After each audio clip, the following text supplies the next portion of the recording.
Bismillahirrahmanirrahim. Saya Rahmat Febrian Jamil dari kelas A, Manajemen Pendidikan dengan NIM P2A225022. Di sini saya akan menjelaskan sedikit tentang transformasi pendidikan di era digital, yaitu pada mata kuliah Manajemen Kepemimpinan dalam Pembaharuan Sekolah dan Madrasah, yang di mana dosen pengampunya itu adalah Ibu Dr. Eva Iriani, SPDI, MPDI. Baik, selanjutnya materi ini dikutip dari sebuah buku yang berjudul Pendidikan di Era Digital oleh Ika Setiawati dan kawan-kawan yang diterbitkan pada tahun 2024, tepatnya di bulan November. Oke, baik, selanjutnya ada tentang pendahuluan.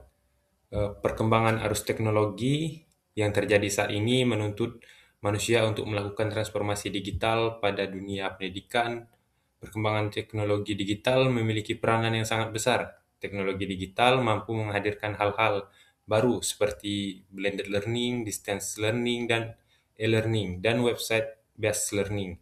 Dengan pemanfaatan teknologi digital, perubahan akan cepat terjadi di dunia pendidikan maupun dunia kerja yang disebabkan oleh besarnya pengaruh teknologi, menurut Rejowski tahun 2009. Baik, selanjutnya ada peluang dan tantangan. Peluangnya, yang pertama ada meningkatkan kualitas pembelajaran. Yang kedua ada menciptakan inovasi dan metode dalam pembelajaran. Yang ketiga ada memberikan akses terhadap beragamnya informasi, memberikan ruang, kolaborasi, dan koneksi. Setelah ada peluang, tentu adanya tantangan di era digital saat ini. Tantangan yang pertama yaitu kurang meratanya infrastruktur dan aksesibilitas. Tidak semua daerah di Indonesia mempunyai infrastruktur atau akses yang sama untuk menunjang digitalisasi ini. Yang kedua, perlunya keamanan dan privasi data. Tentu di era digital seperti saat ini, keamanan dan privasi data menjadi hal prioritas utama. Ketiga, ada sumber daya yang masih rendah. Masih banyak terdapat di wilayah 3T yang belum paham atau belum merasakan gimana era digital ini karena keterbatasan sumber daya manusia. Selanjutnya, ada dua model dalam pembelajaran yang bisa digunakan terkait e-learning. Yang pertama itu ada distance learning, adalah proses pembelajaran yang terjadi dengan pemanfaatan teknologi agar peserta didik dan pendidik dapat terhubung sebab berada di ruang yang terpisah secara geografis. Hal ini telah kita laksanakan pada tahun 2020, yaitu di masa COVID-19, di mana semua akses harus dilakukan secara jarak jauh, termasuk pendidikan, di mana pembelajaran pun jarak jauh dari rumah masing-masing, yang melalui platform seperti Google Form, Zoom, dan lain-lain.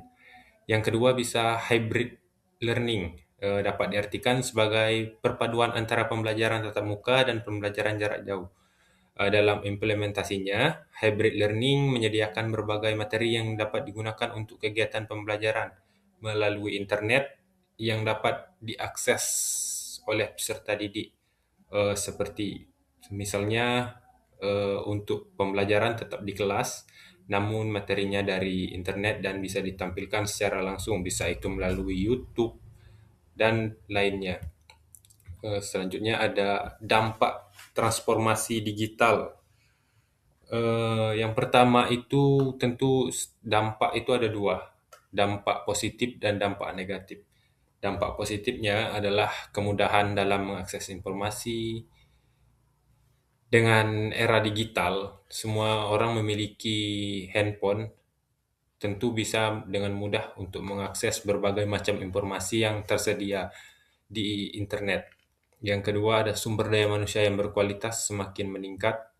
Yang ketiga, literasi digital semakin luas. Dan yang keempat, sumber informasi jauh lebih banyak karena hadirnya media digital.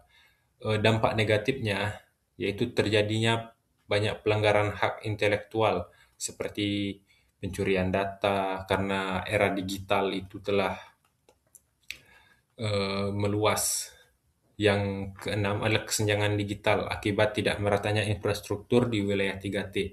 Eh, Ketidaksenjangan digital ini mengharuskan seperti misalnya di wilayah 3T itu belum tersedianya fasilitas jaringan atau listrik yang menjadi penghambat transformasi digital ini.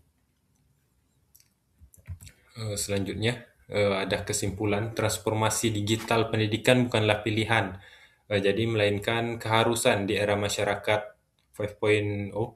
Keberhasilannya tidak ditentukan oleh seberapa canggih teknologinya, melainkan seberapa baik teknologi tersebut ditempatkan sebagai alat bantu untuk mewujudkan tujuan pendidikan yang hakiki, yaitu melahirkan manusia yang kritis, kreatif, beretika, dan mampu beradaptasi dengan perubahan. Di masa depan, pendidikan yang sukses adalah pendidikan yang hybrid, menggabungkan keunggulan tatap muka dan digital, serta human-centered, di mana teknologi mendukung, bukan menggantikan peran guru sebagai fasilitator dan mentor. Di Indonesia terus mempercepat infrastruktur, regulasi, dan peningkatan kompetensi digital agar transformasi ini dapat dinikmati secara merata dan berkelanjutan. Baik, mungkin hanya itu sedikit penjelasan dari saya mengenai transformasi digital pendidikan. Lebih dan kurang saya mohon maaf. Wabillahi taufik wal hidayah. Wassalamualaikum warahmatullahi wabarakatuh.